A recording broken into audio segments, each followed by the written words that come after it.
We got to get right to the news because late last week, it all went down. People are looking for a smoking gun. This tape could be a smoking gun. New smoking gun. Some are calling a smoking gun. The smoking gun. And so on and so forth. I mean, it's just another smoking gun in a smoking arsenal. Smoking gun! It's one of the worst kinds of guns. A gun that smokes, it's a terrible influence. They should open it up, verify the signatures. When you do, you'll see that all of those people that signed didn't have the right to vote. Come on, all the cool guns are doing it. They were forgeries and other things. And all we want is that, and that's simple, or a special session. Let their legislature make the decision, because they're already largely on our side, because they see what happened in Georgia. All the other guns, they're just having a good time. They're not smoking, they're not drinking. And then that gun walks in and it's I want to talk about accountability. I want to talk about Indictment Day. Can we talk for a minute about January 6th? Yeah.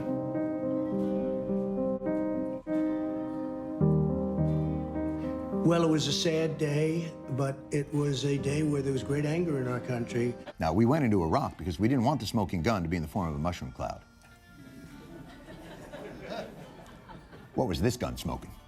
People went to Washington primarily because they were angry with an election that they think was rigged. A very small portion, as you know, went down to the Capitol, and then a very small portion of them went in. But I will tell you, they were angry from the standpoint of what happened in the election. They are conspiracy to defraud the U.S., conspiracy to obstruct an official proceeding, conspiracy against rights, specifically the civil right to have your vote counted, and obstructing or attempting to obstruct an official proceeding. Because they're smart and they see and they saw what happened. And I believe that that was a big part of what happened on January 6th. Oh my, how it has finally come. Quite frankly, I wasn't sure that it ever would. Where is the outrage over those 4 dead Americans? Wait, what now?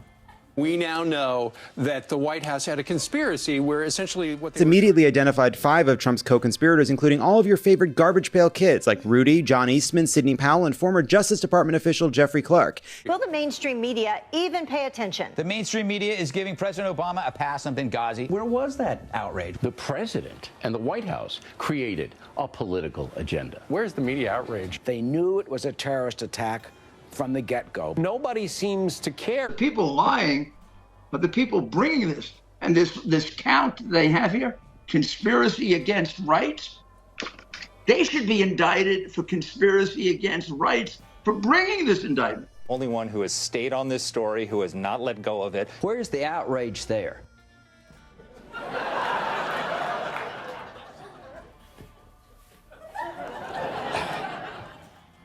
Okay, I think I see the problem.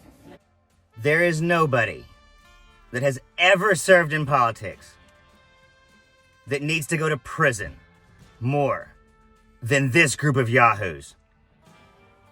That if we all only knew about it, we would care. You know, there are very few things we've heard more about in the past year and a half. Giuliani is all over this 45-page indictment, bumbling through numerous attempts to convince Republican officials to go along with Trump's plan to overturn the election. We've heard more about in the past year and a half, maybe the Kardashians, and there is no dispute that this situation was spawned by the release of a video. I don't think there's any question about that. I think that... Crookedness abounds in that administration. Couple of things we heard from Mr. Lauro. You spent 25 years as a constitutional law professor, so I kind of want to get Professor Raskin's take on this. Let me play one quick clip of something he said to me about the Constitution. A technical violation of the Constitution is not a violation of criminal law. That's just plain wrong. Now, he added the word criminal law there, but it was my understanding if you violate the Constitution, you have violated the law. Well, first of all, a technical violation of the Constitution is a violation of the Constitution. The Constitution in 6 different places opposes insurrection. and makes that a grievous constitutional offense. So our Constitution is designed to stop people from trying to overthrow elections and trying to overthrow the government. But in any event, there's a whole apparatus of criminal law which is in place to enforce this constitutional principle. That's what Donald Trump is charged with violating. He conspired to defraud the American people out of our right to an honest election by substituting the real legal process we have under federal and state law with counterfeit electors. I mean, there are people who are in jail for several years for counterfeiting one vote. If they try to vote illegally once, he tried to steal the entire election. And his lawyers up there saying, oh, that's just a matter of him expressing his First Amendment rights. That's deranged. That is a deranged argument. He also I think I see the problem.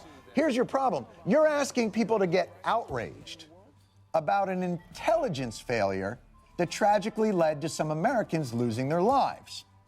One intelligence failure. I would like them to try to prove beyond a reasonable doubt that Donald Trump believed that these allegations were false. No sitting president has ever been criminally charged for his views, for taking a position. And none has. To this day. It's an unbroken record. The indictment, of course, says clearly that Trump was free to make any claim he wanted about election interference. And the indictment says clearly it wouldn't be illegal for him to make up a bunch of shit and lie about the outcome of an election. On Christmas Day, Mike Pence called Donald Trump to wish him a happy holiday, only for Trump to immediately change the topic to January 6th and insist that his VP could refuse to ratify the votes. Pence, who had already repeatedly rejected Trump's claim, said, "You know, I don't think I have the authority to change the outcome." Pence then resolutely plowed forward with his annual rendition of Little Drummer Boy, singing louder and louder as tears streamed down his cheeks, and Trump shouted that he was a useless limp dick son of a bitch. And then, I mean, imagine the outrage if there'd been a second intelligence failure right after that one. That tragically led to even more Americans losing their lives. But you're not concerned about that. You're just concerned about this one intelligence failure. And, in case y'all forgot, most of his administration came from the Bush administration. So, all these Republicans out there that want to pretend like they believe in Trump, but they never believed in Bush, get the fuck out of here. The exact same attorney general that made sure George Bush could torture people is the same attorney general that made sure that Donald Trump could be a spy for Russia. He also seemed to hint that everything he did as president may not be constitutional that he's charged with this. Sounds like the old Nixon defense. You know, I can do it because I was president. Well, first of all, he's charged as part of a conspiracy. So there were lots of people who were involved in doing it. But in any event, the law that applies to the rest of us also applies to the president of the United States, a principle they understood very well during the impeachment when they were saying, well, let's not do it during the impeachment because he's already left office. Deal with this as a matter of criminal law. That's what Senator McConnell said. That's what a bunch of the Republicans said. Now it's like a three-card Monte. You can't get him for impeachment because he's already left office, but you can't get him for criminal law because he once was president. I mean, America can see what's going on here. And you're upset that an administration, in its haste to get reelected, pulled some dodgy, face-saving. That's what you're afraid of. But that's not what this video's about. A criminal statute aiding and abetting or giving aid and comfort to insurrectionists, which to the mind of the January 6th committee, Donald Trump definitely did. I mean, he's calling them great patriots. He's saying never forget this day. He continues to laud them to this very day and saying that when he gets back in, he's going to pardon all of those people. I mean, they're convicted of assaulting our police officers, and he's talking about pardoning them. Then 6 days later, don't feel bad. All these people should die in jail. And then 6 days later, on January 1st, Trump called Pence to chew him out again, this time for opposing a lawsuit which sought to establish the VP's right to reject electoral votes. When Pence once again pointed out that there was no constitutional basis for this claim, Trump told him, "You're too honest." Anyone who puts themselves over the Constitution should never be president of the United States. And anyone who asks someone else to put themselves over the Constitution should never be president of the United States again. Sadly, the president was surrounded by a group of crackpot lawyers that kept telling him what his itching ears wanted to hear. Well, I commend you for finally getting in touch with your inner outrage. Because if I remember correctly, in the previous decade, it was an emotion you did not seem comfortable addressing. Did a crackpot lawyer do this? Yelled Rudy Giuliani, revealing that his dick was stuck in a vending machine. Conspiracy to obstruct the federal proceeding, the joint session of Congress, and conspiring to defraud us all out of our voting rights. He tried to steal the election away from us. The basic point is the deprivation of our civil rights. Abraham Lincoln said it best. He said, an insurrection, an attempt to topple an election, is an attack on the first principle of government, which is the right of the people to choose their own leaders.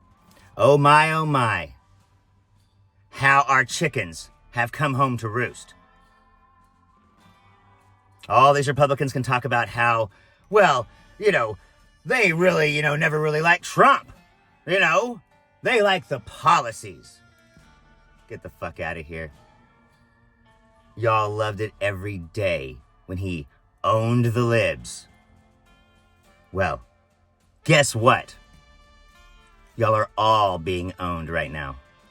In a juridical sense, what they were saying was that the Senate did not have jurisdiction to try Trump because he was a former president. Now, 7 Republicans rejected that. All 50 Democrats rejected that. It was a 57-43 vote to convict him of inciting a violent insurrection against the Union, which was the most widespread bipartisan vote in American history to convict a president. And of course, Trump is bragging about the fact that only 57 senators voted to convict him of that. He beat the constitutional spread in his way. But I think that he's met his match now in a special counsel who is holding him to the letter of the criminal law. Or expressing, like, for instance, when former Bush Homeland Security Secretary Tom Ridge said he was pressured by Ashcroft and Rumsfeld to raise the nation's terror threat level before the 2004 election to help President Bush's election chances. Said Ramaswamy, my aim in bringing this lawsuit is to finally deliver accountability and transparency. What did Biden and his cronies tell Garland, and what did Garland and the deep staters who put him in as Attorney General tell Jack Smith? Meanwhile, Senator Tim Scott attempted to pivot the conversation to Hunter Biden in his response to the indictment, saying, what we see today are 2 different tracks of justice, one for the political opponents and another for the son of the current president. It's interesting that the 2 defenses conservatives are coming out with are, but what about Hunter Biden's naked dick? And if a man is stupid enough, he can't commit a crime. Former Homeland Security Chief Tom Ridge was hoping to generate buzz about his upcoming book. Mission accomplished. Oh. Zing! This trial's gonna happen. And, holy Lord, please, let it be televised. Because people need to see what this son of a bitch did. That he was wrong. The Attorney General of the United States, who was like the biggest sycophant of the Trump administration, said the arguments he was following were BS. And so he had to have known 60 federal and state courts rejected every argument about electoral fraud and corruption they brought forward. And still, he went ahead. And even if he did believe it, as his lawyer is saying, which I don't think he did, but even if he did, it makes no difference. You might believe that your bank owes you some money. You don't have a right to go rob the bank. Justice is for sale, and Donald Trump is buying. I'm Zachariah, Lone Star Liberal. Y'all take it easy. That's not outrage, that's snark. Snark's not outrage, silly. It puts a strategy to fight and win. And let me give you one example. Everybody thought Hillary Clinton was unbeatable, right? But we put together a Benghazi special committee, a select committee. What are her numbers today? Her numbers are dropping.